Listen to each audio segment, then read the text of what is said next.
Andhra Pradesh politics అంటేనే ఒక mind game.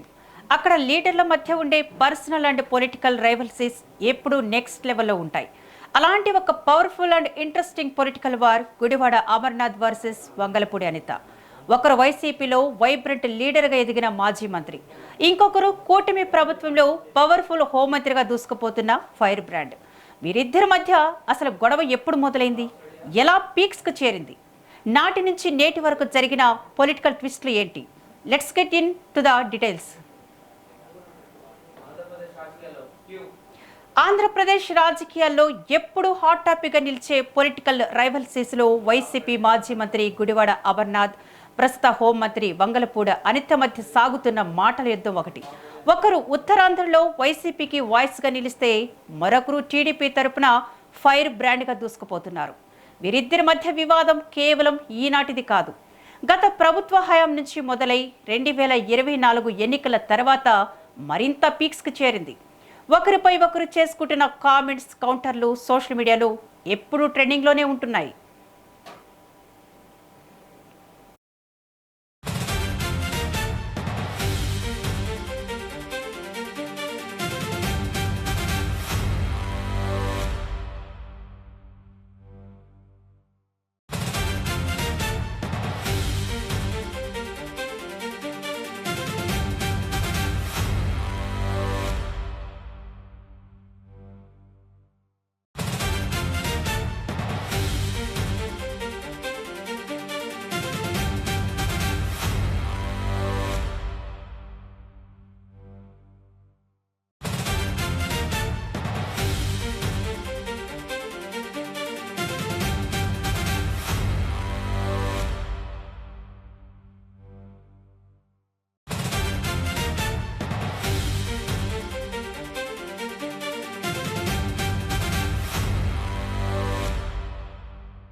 AP రాజకీయాల్లో ఉత్తరాంధ్ర రీజన్కు ఒక ప్రత్యేకత ఉంది.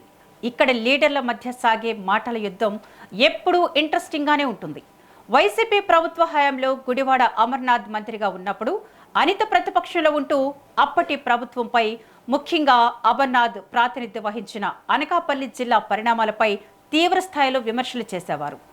అమర్నాథ్ మంత్రిగా ఉన్న సమయంలో అనిత ప్రెస్ మీట్లు పెట్టి మరీ పంచులు వేసేవారు. దానికి కౌంటర్గా అమర్నాథ్ కూడా తనదైన శైలిలో సెటైర్లు వేస్తూ అనిత వ్యాఖ్యలను లైట్ తీసుకునే ప్రయత్నం చేశారు. కానీ లోపల మాత్రం ఇద్దరి మధ్య పొలిటికల్ ఈగోస్ గట్టిగానే క్లాష్ అయ్యాయి. ప్రెస్ మీట్లలో ఒకరినొకరు కించపరుచుకుంటూ మాట్లాడుకోవడం, సోషల్ మీడియా వేదికగా ఇరు పార్టీల కార్యకర్తలు ట్రోలింగ్స్తో రెచ్చిపోవడంతో ఈ వివాదం మరింత పెద్దదైంది. విశాఖపట్నం, అనకాపల్లి పరిసర ప్రాంతాల్లో ఎవరు పట్టు సాధించాలని క్రమంలో ఇద్దరు నేతలు ఎక్కడా తగ్గకుండా తలపడ్డారు. ఇరుపక్షాల మధ్య మాటల తూటాలు పేలుతున్న కొద్దీ ఇది కేవలం రెండు పార్టీల మధ్య గొడవలా కాకుండా వ్యక్తిగత ఇమేజ్ పోరాటంగా మారిపోయింది. మాట్లాడుతూ ఎవరైనా ప్రశ్నిస్తే వారి భారతిరెడ్డి గారిని భారతమ్మ అని పిలుస్తారు, విజయలక్ష్మి గారిని విజయమ్మ అని పిలుస్తారు. అంటే భారతమ్మ, విజయమ్మ అని పిలుస్తున్నటువంటి వీరికి వాళ్ళ నాన్న ఏమవుతాడు అని అడుగుతాను. చెప్పండి, సమాధానం చెప్పండి. పత్రికా మిత్రులు చెప్పండి. చెప్పమ్మా ఏవిఎన్ రామకృష్ణ చెప్పండి.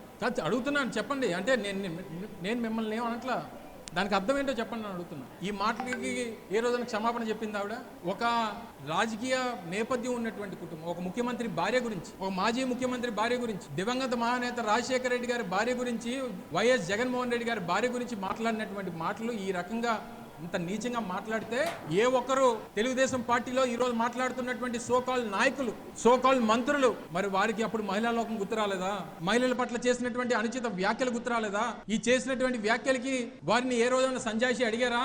ఈ రకమైనటువంటి తప్పుడు మాటలు మాట్లాడుతూ ఎవరైనా ప్రశ్నిస్తే వారి మీద కేసులు పెడుతూ సామాన్యమైనటువంటి ఒక సోషల్ మీడియా కార్యకర్తను తీసుకుని వెళ్ళి 30-40 పోలీస్ స్టేషన్లో కేసులు పెట్టి వారిని ఇబ్బంది పెడతా ఉంటే ఈ ప్రాంతంలో ఉన్నటువంటి నాయకుడిగా మా కార్యకర్తలకు భరోసా ఇవ్వాల్సినటువంటి బాధ్యత ఉన్నటువంటి మాలాంటి వారు తిరగబడకపోతే మరింత పేట్రేగిపోయేటువంటి పరిస్థితులు వస్తాయి. దానికి అడ్డుకట్ట వేయడానికి మాత్రమే నా తాలూకా ప్రతిస్పందన అని చెప్పి ఈ సందర్భంగా తెలియజేస్తా ఉంది.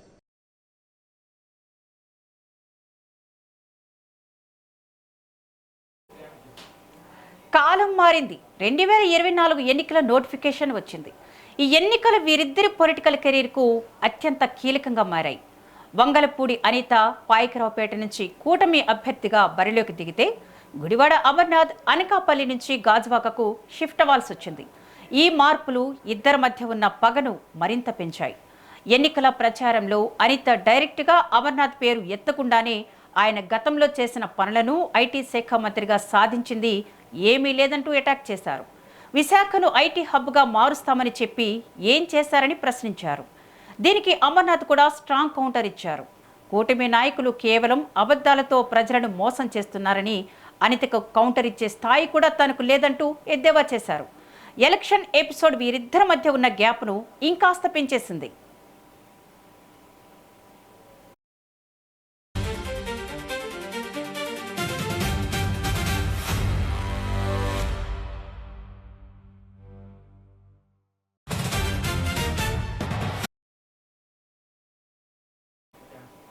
రెండు 2024 ఎన్నికల రిజల్ట్స్ ఏపీ రాజకీయాలను పూర్తిగా మార్చేశాయి. కూటమి క్లీన్ స్వీప్ చేయడంతో వంగలపూడి అనిత భారీ మెజార్టీతో గెలవడమే కాకుండా చంద్రబాబు క్యాబినెట్లో అత్యంత కీలకమైన హోంమంత్రి పదవిని దక్కించుకున్నారు. మరోవైపు వైసీపీ ఘోర పరాజయం పాలు కావడం, అమర్నాథ్ కూడా ఓడిపోవడంతో సీన్ రివర్స్ అయింది. పవర్ చేతికి రాగానే అనిత అటాకింగ్ మోడ్ మరింత పెంచారు. గత ప్రభుత్వంలో అమర్నాథ్ చేసిన ల్యాండ్ ఇష్యూస్, విశాఖలో జరిగిన అక్రమాలపై విచారణ జరిపిస్తామని హోంమంత్రి హోదాలో ఆమె హెచ్చరికలు జారీ చేశారు. ముఖ్యంగా లాండ్ అండ్ ఆర్డర్ విషయంలో వైసీపీ నేతలు తప్పు చేస్తే వదిలేది లేదని గట్టిగా చెప్పారు. ఈ పరిణామాలపై అమర్నాథ్ కూడా ఏమాత్రం వెనక్కి తగ్గలేదు. అధికారం శాశ్వతం కాదని, హోంమంత్రిగా అనిత కేవలం ప్రతిపక్షాన్ని టార్గెట్ చేయడానికే సమయం వాడుకుంటున్నారని విమర్శించారు.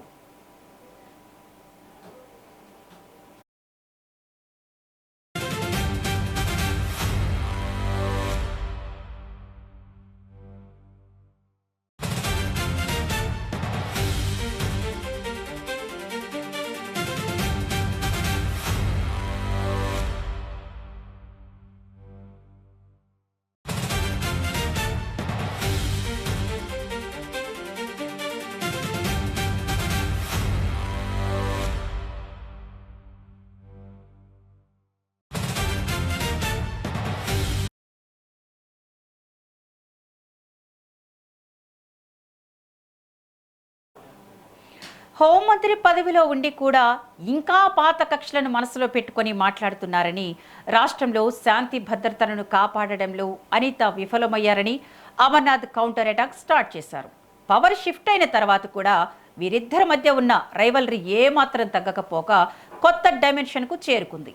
ఇటీవల విశాఖ, అనకాపల్లి జిల్లాలో జరిగిన కొన్ని పొలిటికల్ ఈవెంట్స్, కేసుల నమోదు ఇద్దరి మధ్య మళ్లీ చిచ్చురేపాయి.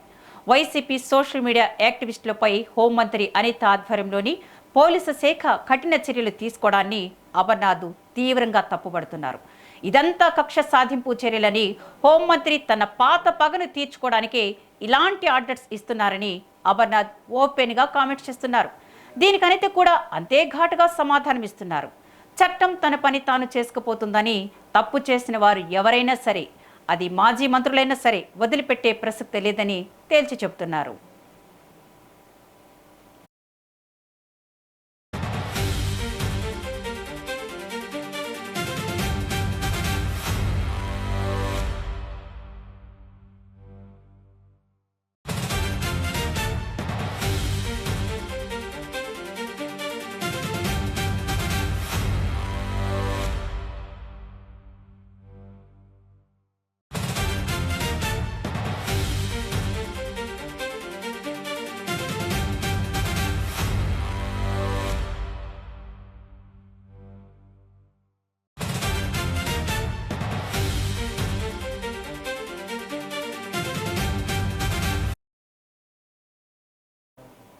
సోషల్ మీడియా వేదికగా ఇరు పార్టీల మధ్య నడుస్తున్న ఈ వార్ ఇప్పుడు ఏపీ పాలిటిక్స్లో హాట్ కేక్లా మారింది.